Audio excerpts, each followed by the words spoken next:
BJP வாய் வார்த்தையாக சொன்னது நாங்கள் அப்படியே எல்லா ஸ்டேட்டுக்கும் 50% நாங்கள், பட் அறிக்கையில் அது இல்லை, பார்லிமெண்ட்டில் கொண்டு வந்த மசோதாவில் இல்லை. அதனால் அந்த பில்லு தோற்கடிக்கப்பட்டது எலெக்ஷனுக்கு முன்னாடி. அது பிஜேபிக்கு மேற்கு வங்காளத்தில் பயனாச்சுன்னா தெரில. பெண்களுக்கு நாங்கள் கொடுக்குறோம், ஏன்னா அங்கே ஒரு பெண் தான் 15 வருஷமாக சீஃப் மினிஸ்டராக இருந்தாங்க. ஆனால் பெண்கள் பில்லை இவங்கெல்லாம் சேர்ந்து தோற்கடிச்சிட்டாங்கன்னு சொன்னது யூஸ் ஆச்சான்னு தெரியல. இப்போது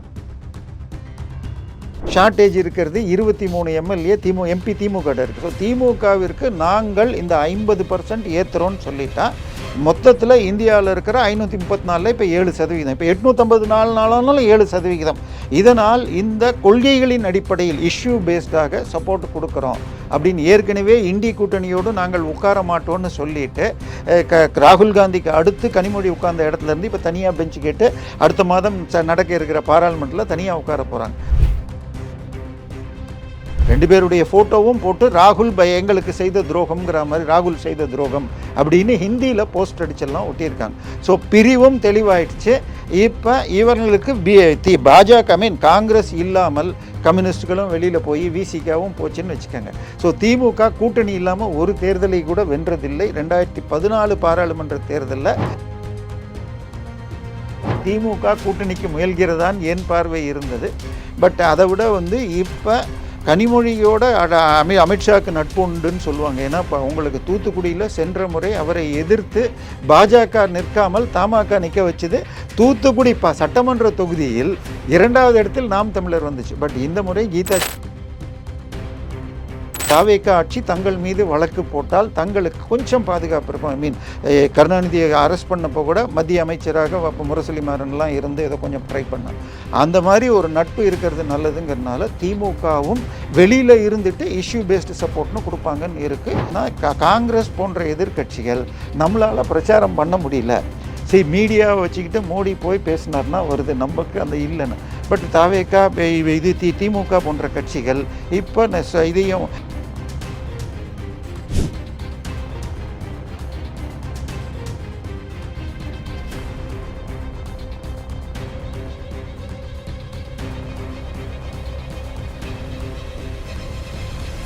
ரியல் ஒன் உறவுகளே, நடுநிலையோடு பொறுப்புடன் செய்திகளை வழங்கி பல லட்சக்கணக்கான மக்களின் நம்பிக்கையை பெற்ற நமது சேனலின் வளர்ச்சிக்கு உங்கள் ஆதரவு தேவை. இந்த ஊடக பயணம் தொடர்ந்து வலுப்பெற திரையில் தெரியும் QR கோட் ஸ்கேன் செய்தோ அல்லது டிஸ்கிரிப்ஷனில் உள்ள வங்கி விவரங்கள் மூலம் உங்களால் முடிந்த அளவு சப்போர்ட் செய்யுங்கள். உங்கள் ஒவ்வொரு ஆதரவும் நமது குரலை இன்னும் பல லட்சம் பேரிடம் கொண்டு செல்ல உதவும். ரியல் ஒன் நேயர்களுக்கு வணக்கம். இன்று நம்மளுடைய நேர்காணலுக்கு அரசியல் விமர்சகரான திரு தேவபிரியா அவர்கள் இணைச்சிருக்காங்க. சார் வணக்கம். வணக்கம். தற்பொழுது இந்திய கூட்டணியுடைய பலம் குறையுது, என்டிஏ கூட்டணியுடைய பலம் அதிகரிக்குது அப்படின்னு சொல்லி பேசப்படுது. நம்மளுடைய தமிழ்நாட்டிலே திமுக கொஞ்சம் கொஞ்சமாக என்டிஏ கூட்டணியை நோக்கி நகர்ந்துகிட்டு இருக்கு.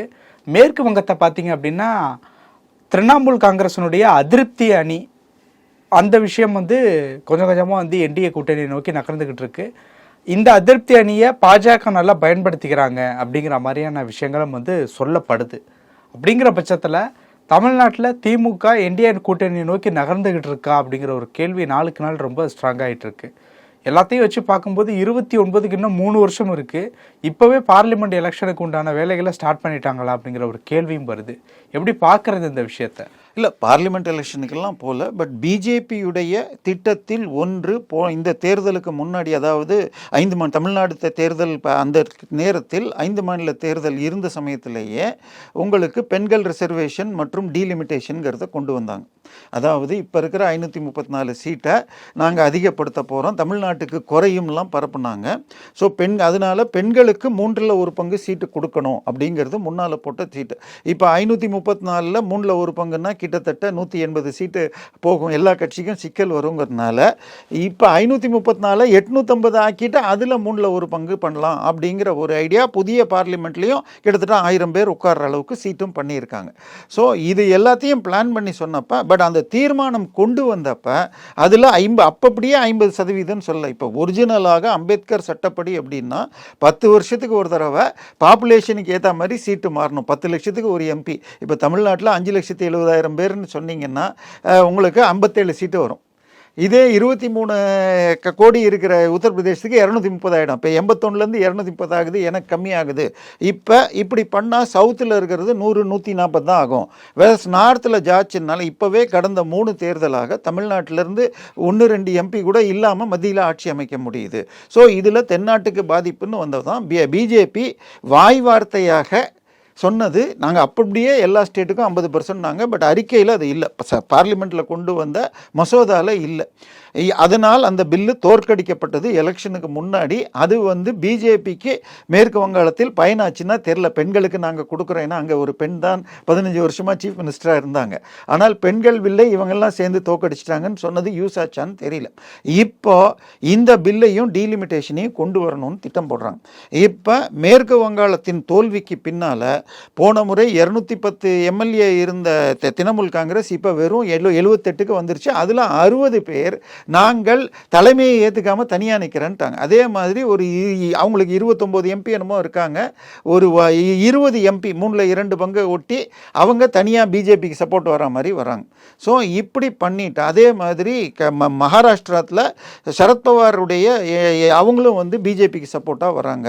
இப்படி வர்றப்ப இப்போ சூப்பர் என்டிஏங்கிறது சூப்பர் என்டிஏவாக போனால் கிட்டத்தட்ட 320 330 ஒட்டி போகுது.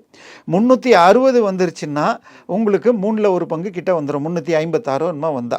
ஸோ இது 234/2/3. ஸோ இதுக்கு ஷார்ட்டேஜ் இருக்கிறது 23 எம்எல்ஏ எம்பி திமுக இருக்குது. ஸோ திமுகவிற்கு நாங்கள் இந்த 50% ஏற்றுறோன்னு சொல்லிட்டா மொத்தத்தில் இந்தியாவில் இருக்கிற 534 இப்போ 7%. இப்போ 854 நாளானாலும் 7%. இதனால் இந்த கொள்கைகளின் அடிப்படையில் இஷ்யூ பேஸ்டாக சப்போர்ட் கொடுக்குறோம் அப்படின்னு ஏற்கனவே இண்டி கூட்டணியோடு நாங்கள் உட்கார மாட்டோம்னு சொல்லிட்டு ராகுல் காந்திக்கு அடுத்து கனிமொழி உட்கார்ந்த இடத்துலேருந்து இப்போ தனியாக பெஞ்சு கேட்டு அடுத்த மாதம் நடக்க இருக்கிற பாராளுமன்றத்தில் தனியாக உட்கார போகிறாங்க.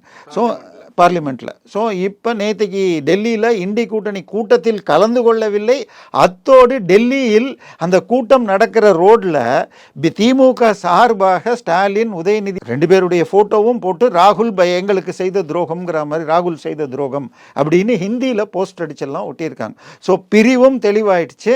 இப்போ இவர்களுக்கு பாஜக காங்கிரஸ் இல்லாமல் கம்யூனிஸ்டுகளும் வெளியில் போய் விசிகாவும் போச்சுன்னு வச்சுக்கோங்க. ஸோ திமுக கூட்டணி இல்லாமல் ஒரு தேர்தலை கூட வென்றதில்லை. 2014 பாராளுமன்ற தேர்தலில் தனியாக நின்று ஒரு சீட்டு கூட ஜெயிக்கல. என்டிஏ கேப்டனோடு நின்று 2 சீட்டு ஜெயிச்சாங்க, கேப்டன் பாமகவோடு நின்று. ஸோ திருப்பி 29 அந்த மாதிரி வந்துடக்கூடாது. மத்திய அரசு சப்போர்ட் இருந்தால் நமக்கு கேஸ்கள் வந்தாலும் கொஞ்சம் சேஃபாக இருக்குங்கிறதுனால நேரடியாக சேராட்டியும் கூட ஒரு இஷ்யூ பேஸ்டு சப்போர்ட், முக்கியமான பில்கள் இது தமிழ்நாட்டுக்கு பாதிப்பு இல்லை அப்படின்னு சொன்னால் அப்படி கொடுக்கறதுனால மெயினாக இந்த விமென்ஸ் ரிசர்வேஷனையும் டீலிமிட்டேஷன் இதோடு யூசிசியும் சொல்கிறாங்க, அதாவது பொது சிவில் சட்டம் அதையும், அதாவது இது ஒருவனுக்கு ஒருத்தி, இந்த மாதிரி விஷயங்கள் இதெல்லாம் கொண்டு வரதுக்கு திட்டமிடுறாங்க. அதுக்கெல்லாம் திமுக ஆதரவு கொடுக்குமான்னு தெரியாது. பட் இது 2க்கும் கொடுப்பதற்குரிய பேச்சுவார்த்தைகள் நடந்து விட்டது. ஏன்னா இன்னொரு பக்கம் திமுகவிலேயே செயல் தலைவர் வேணும்னு சொல்லி கனிமொழி கேட்டுட்ருக்காங்க, இவங்க 2 பேர் எதிர்த்துட்ருக்காங்க. அந்த பக்கம் பார்த்தீங்கன்னு சொன்னால் அனிதா ராதாகிருஷ்ணன் ஒரு மாதிரி பேசிகிட்டு இருக்காரு. அவர் கனிமொழி ஆளுன்னு சொன்னால் சீமானுக்கு போய் வச்சார். அவர் சீமானுக்கும் காளிமுத்துக்கும் அவருக்கும் பெரிய நட்பு உண்டு. அதனால காளிமுத்து மகள்னு வச்சார்னு வந்தால் கூட திமுக கூட்டணிக்கு முயல்கிறதான் என் பார்வை இருந்தது. பட் அதை விட இப்போ கனிமொழியோட அமித்ஷாவுக்கு நட்பு உண்டுன்னு சொல்லுவாங்க. ஏன்னா இப்போ உங்களுக்கு தூத்துக்குடியில் சென்ற முறை அவரை எதிர்த்து பாஜக நிற்காமல் தமாக நிற்க வச்சது. தூத்துக்குடி சட்டமன்ற தொகுதியில் 2வது இடத்தில் நாம் தமிழர் வந்துச்சு. பட் இந்த முறை கீதா ஜீவனே தோத்து தாவேக்கா வெற்றி பெற்றது. அந்த அமைச்சர் ஸ்ரீநாத் தான் அங்கே அமைச்சர், அவர் அமைச்சரும் ஆகிவிட்டார். ஸோ கனிமொழி வெற்றிக்கு பிஜேபி அவங்க கேண்டிடேட் போடாமல் தமாக கொடுத்தாங்க. ஸோ அமித்ஷா வரைக்கும் கனிமொழிக்கு நட்பு இருக்குது. அப்படிங்கிறப்ப அவங்க நாளைக்கு இங்கேருந்து பிரிச்சுட்டு போயிடக்கூடாது. ஸோ நம்ம இஷ்யூ பேஸ்டு சப்போர்ட்னு மொத்தமாகவே போகலான்னு ஒரு முயற்சி நடப்பதாக. இதனால் தாவேக்கா ஆட்சி தங்கள் மீது வழக்கு போட்டால் தங்களுக்கு கொஞ்சம் பாதுகாப்பு இருக்கும். கருணாநிதியை அரெஸ்ட் பண்ணப்போ கூட மத்திய அமைச்சராக அப்போ முரசொலி மாறன்லாம் இருந்து ஏதோ கொஞ்சம் ட்ரை பண்ணாங்க. அந்த மாதிரி ஒரு நட்பு இருக்கிறது நல்லதுங்கிறதுனால திமுகவும் வெளியில் இருந்துட்டு இஷ்யூ பேஸ்டு சப்போர்ட்னு கொடுப்பாங்கன்னு இருக்குது. திரிணாமுல் காங்கிரஸ்லேருந்து பிரிஞ்ச ஒரு 20 எம்பிக்களும் இது உத்தவ் தாக்கரேவும் ஆதரவு கொடுக்கக்கூடும். இது சரத்பவாருடைய என்சிபியும் கொடுத்தா கிட்டத்தட்ட 330 ஆகிடும். திமுக சேர்ந்தால் 353 போகணும், 354 மூன்றில் இரண்டு பங்கு இல்லை. இஷ்யூ பேஸ்டு, அதாவது தமிழகத்தை இந்த 50% ஏத்துறேன்னு சொன்னால் பாதிப்பு இல்லை, இனிமேல் பெண்களுக்கு கொடுக்க மாட்டேன்னு யாருமே சொல்ல முடியாது சார். இப்போ எப்போ 7 இப்போ தலித்துகளுக்கு விஜய் கட்சி கொடுத்துட்டாங்களோ, இனிமேல் எல்லா கட்சியும் திமுகவில் ஒரே ஒரு தலித்துக்கு மட்டுமே கொடுப்பாங்க, அது திராவிட நலத்துறைன்னு கொடுப்பாங்க. நம்மளை போனவங்க பேச போன முறையே கோவிசெலியன் போன்றவங்களுக்கு மீண்டும் கொடுத்து உயர்கல்வித்துறை கொடுத்தாங்க. இந்த தடவை இதில் தாவேக்காலேருந்து 7 பேருக்கு மற்றும் காங்கிரஸ்லேருந்து ஒருத்தர்னு 8 பேர் கொடுத்ததுனால இனிமேல் குறைஞ்சபட்சம் எல்லாரும் அதே மாதிரி கொடுக்க வேண்டியிருக்கும். அதே மாதிரி பெண்களுக்கும் இன்னைக்கு பாஜகவை பொறுத்த வரைக்கும் கட்சி போஸ்ட் எல்லாத்துலேயுமே 33% லேடிஸ் கொடுக்கறதுங்கிறது ஆரம்பிச்சிட்டாங்க. ஸோ இன்னும் இது ஒரிசாவில் இருந்த நவீன் பட்நாயக்கும் திரிணாமுல் காங்கிரஸும் எம்எல்ஏக்களில் கூட ஒரு 30% கொடுப்பாங்க, இருக்கிறதுலே அதிகமாக கொடுப்பாங்க. ஸோ இவங்க பிரியங்கா போன சட்டமன்ற தேர்தலில் உத்தரப்பிரதேசில் 40% லேடிஸ் கொடுத்தாங்க. ஆனால் 404 தொகுதியில் 400 தொகுதி கிட்டத்தட்ட டெபாசிட் தான் போச்சு. பட் இனிமேல் கம்பல்சரி இப்போ சென்னைக்கு மேயராக பிரியா இருக்காங்கன்னு சொன்னால் அது கட்டாயமாக பெண்களுக்கும் அதுவும் பட்டியல் ஜாதிக்குன்னு கொடுத்ததுனால தான் அவங்களுக்கு போச்சு. ஸோ எந்த கட்சியும் கேட்டால் வெற்றி வாய்ப்பு இல்லைம்பாங்க. ஸோ இப்போ 1/3 பங்கு கட்டாயமாக கொடுக்கணும். ஸோ அப்போ இருக்கிற ஆளுக்கு பாதிப்பு வரக்கூடாதுன்னா அவங்க தங்கையோ மனைவியோ போட்டாலும் வேறு சீட்டு ஒன்று எடுத்துக்கிட்டால் சேஃபுங்கிறதுனால 3 இப்போ அப்படியே இப்போ இருக்கிற 534 850 ஆகும்.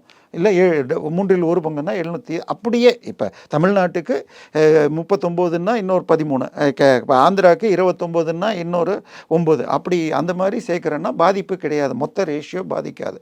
அப்போ நாங்கள் ஒத்துக்கிறேன்னு தான் சொல்லி ஆகணும். ஸோ ஒத்துக்கக்கூடும், சூப்பர் என்டிஏ வரக்கூடும், சீட்டுகள் அதிகமாகலாம். இன்னொன்று என்னன்னா, இது என்னன்னா காங்கிரஸ் போன்ற எதிர்கட்சிகள் நம்மளால் பிரச்சாரம் பண்ண முடியல. மீடியாவை வச்சுக்கிட்டு மோடி போய் பேசினார்னா வருது, நமக்கு அந்த இல்லைன்னு. பட் தாவேக்கா திமுக போன்ற கட்சிகள் இப்போ இதையும் யூடியூப்பு இன்ஸ்டாகிராமை யூஸ் பண்ணிக்கிறதுனால அவங்களுக்கு இதில் பெரிய சிக்கல் இருக்காது. ஸோ இது காங்கிரஸ் எல்லாம் அப்படி யோசிக்குது, நம்ம இருக்கிற சீட்டையே ஜெயிக்க முடியல, இன்னும் அதிகமாச்சுன்னா என்ன பண்ணுறதுன்னு. ஸோ பிஜேபி இது ஒரு பலமாகத்தான் பார்க்குது.